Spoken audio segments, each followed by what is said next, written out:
Damla.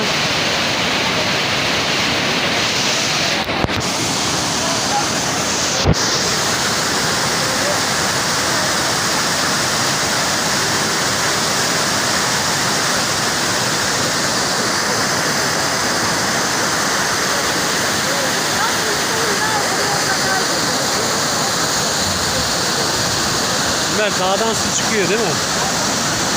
Evet, ağlayan da aldı.